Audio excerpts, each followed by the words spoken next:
Hi guys, FrostFangs here, welcome back once again, of course, to another Paladins video. We're playing some more Betty today. I've done a video with her already on live because she got some changes, but this is the full video after having played her a bunch, giving you my full thoughts and my final-ish build. And now after having played the new version of her with all the buffs and stuff and played against her a ton, my experience and my progression with her has plateaued a little bit, and now I'm finally here covering the video with the sort of final version of where she's going to be until she gets updates, and after maybe I play even more, it'll probably progress a tiny bit. I'm over explaining, I'm sure you get what I mean. I've got 3 different builds here, they're all very similar, just tweaked a little bit. Mostly buffing out your health, they all have that card level 5. One has reset on the right click, which I did show off I think in the other video, and then buffs to the F. I did guess pretty accurately in the first video what it was going to end up like, but God of Bounce is definitely my favourite talent for her because it does give her a ton of movement and turns it into a weird semi sort of flying character, only if you buff it with a bit of vertical movement. The lateral movement is also useful but not as important as I'd say the vertical one is. Essentially it makes it a bit faster, but for 2 points into the card it really is worth having. Bunch of extra health, that's been the same for ages,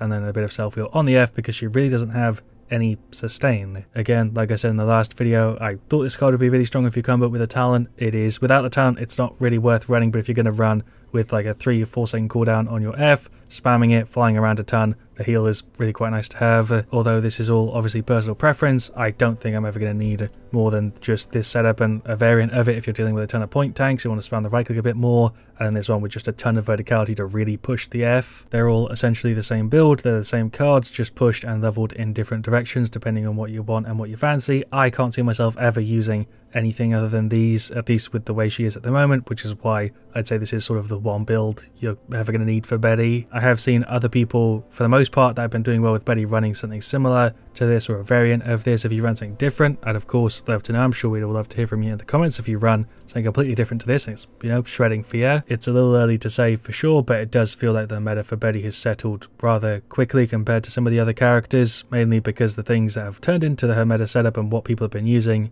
is the stuff they buffed between the BTS and live, so it isn't really what people were expecting and is pretty obviously better than the other stuff. I imagine some of it might get pulled down, other bits might get pushed up. It's very different to Azan's release, where his whole problem was too much tankiness, too much sustain, and Betty's was sort of the lack of that. But anyway, into game 1 we got Siege Stonekeep again, same as the last video. She's still very scuffy. Pretty much every game I've played her in or gone against her in, she's had problems, although other characters felt fine, so maybe there'll be a hotfix or something, I guess we'll see. But we've got a Damba, an Ashe, an Evian, and Amani, and then for their side a Cassie, a Tarsa, Zin, a Betty of course, and a Ray. No tank again. Start with Def Hands because her reload is incredibly slow. I think that's something that they should do something about. It shouldn't be crazy quick, but even with Def Hands 1 and 2 it is a pretty lengthy reload, which isn't the same for pretty much every character other than people like Ram. But yeah, we're going for the standard setup here. We've got Pyromania, Spirit's Chosen, Wormhole, Fortress, then Fiery on there, Betty because she's level 0 I think, Exaction, Yomi, Inner Strength, and Extension. Into round 1 we go. But yeah, because of her reload speed, Def Hands is sort of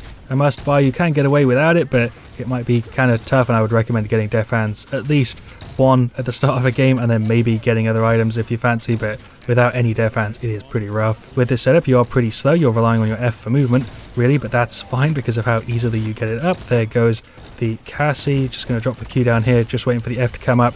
There we go, we're actually out. That was a really slow play from me, had massive frame rate drops, but we're alive and we can go ahead and move again. Yeah, the frame rate drops whenever we spam the F are kind of rough, and it does ghost F sometimes and then still have a countdown but not actually have a countdown. It's very hard to explain in words, but she's got a lot of scuff. I'm going to leave it at that because I feel like I commented about it enough in the other video. We're just going to run up here to the top, do a little right click, one last little F charge. Can we kill Talus? I'm dead here. Throw a Q before we're cleared. Never mind, we're still up somehow. Don't know how the hell I've dodged death twice. We'll just jump on the Cassie. The fact that the F also deals damage is surprising. I thought maybe they'd remove the damage if you grab the talent, but might be something they do in the future because right now it dealing 300 is sort of unnecessary. Obviously you are losing some movement speed, 15%, so it's like a negative nimble 2, which is already sort of a nerf, but it doesn't feel that punishing. It's like 3 seconds and you can just start jumping away again. Hello Sin.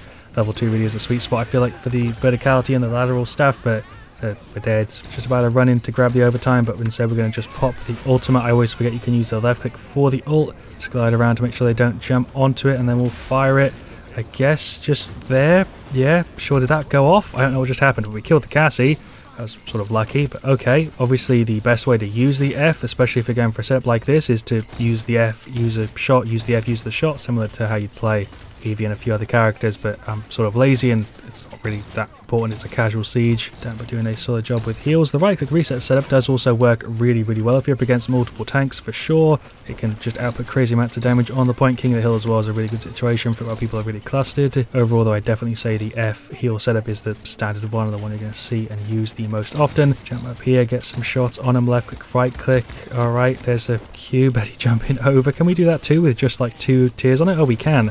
Alright, there's some damage on him. Betty's gone. Hello, Cassie. Going to push in. It does make you, you know, a lot more aggressive if you want to be. It's something you can't really do unless you're running the extra lateral movement, because you can't push in as hard. Really push the Cassie off there. We got the 2-0. She went for the ult. We'll finish off Def Hands. I don't know if I'd recommend Def Hands 3 straight away. It's a bit too much. Definitely not a terrible purchase though. Even with Def Hands 3, the reload still isn't instant like it is with a lot of other characters. It still takes like half a second or a second. Sounds silly, but when you think about it, every other character's reload with Def Hands 3 is pretty much instant. It's going to protect the Imani a little bit here. I went for the ultimate. Don't even know where they are.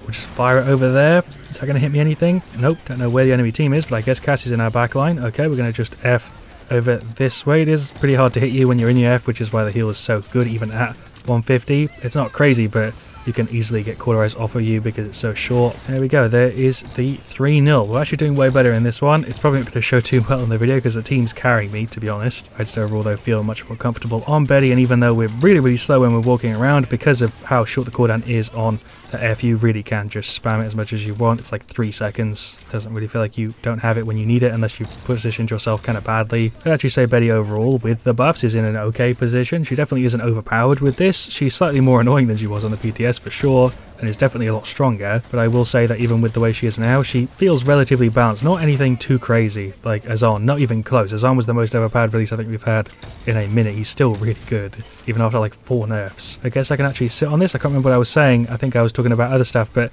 you can actually stand on that. I don't know if that's intentional or not, but I can actually get on the top there. I was trying to go over it, but yeah, overall though, I feel like even after the buffs to Betty, she still feels like a pretty balanced release, although she could have a few things for sure toned down. The scaling on those cards with the lateral and vertical movement could probably go down to like 30%, 25% and still be really quite strong, but she still doesn't have the strongest of options when it comes to loadouts, and she definitely could have had a few other things instead of just the one weird sort of setup we've got now, which is just from mostly the buffed cards. Talking in this video is hard. I'm messing up my words a ton. We've got a pretty juicy ultimate there though. I'm not doing a terrible job, could be doing much worse, but I'm trying to focus on the gameplay at least a little bit so it's not as rough as the first one was, especially because of all the jank. It's taking a little bit more effort. We'll throw the Q over there. Alright, Betty is the last one up, and that's going to be the 4-0 as soon as she's cleared. If we can just get this. Ray is going for the ult.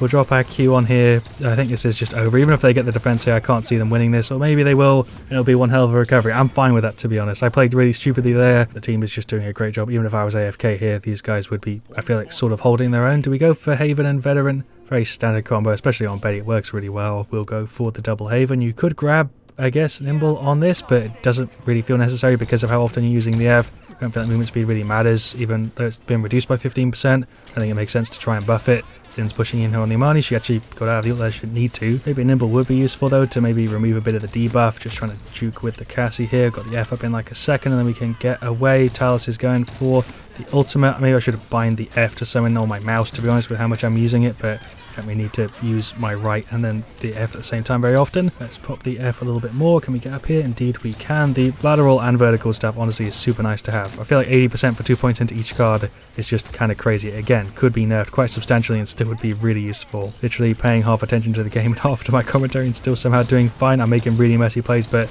it's sort of working. We can go for the ult just to secure this 4-1 in sort of a flashy fashion.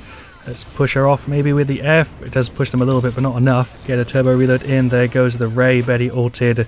This is just kind of a messy 4-1. They did put in a really good effort, to be honest. Zin's still on it. There we go. He's gone. And this is going to be a 4-1. Well-deserved victory. And yeah, there we go. There are the stats for game 1. We didn't actually have top damage. Imani to beat us out there by 2k, but we still did really well. We only had 3 deaths, which is very surprising. I played really aggressively and somehow didn't get punished too bad by it. Damper definitely doing a god tier job there with the heals. Eevee did a fantastic job. Imani specifically there doing work, and Ash also did very solid. 270 seconds on the point in that match is kind of hyper. I could do a game 2, but I think I'm going to save the other versions of the setups for a separate video, especially the right click one. I might make a video going full into the direction of just spamming the cluster grenade because it is really strong, but you do need specific matchups for it. to really work, so I don't want to just add it on here and then play against a full team of flanks again. If you're up against a bunch of tanks, you don't need the sustain. This is a really solid setup though. If people are going to be on the point a ton, you really just want to spam it. I'm still not sure if this triggers reset on like deployables and stuff. I think it might do though. And then again, the other setup with the turbo F would probably be better off for another video because it is a bit more memey and a little bit less of a standard up meta thing that you're going to see with her. So I'll save those for when I've got other stuff to cover with her, like a skin, or if I just feel like making a Betty video or whatever. And I think I'll just stick to this one being the one match with the meta one, which I'd highly recommend. Any of these, I'd highly recommend you give a go. These two are a little bit more tailored though. So yeah, thank you so much for watching. My voice is completely shredded. Leave a like if you enjoyed. Let me know what you want to see me the next. Let me know also your thoughts on everything I talked about in this video. And as always, stay frosty.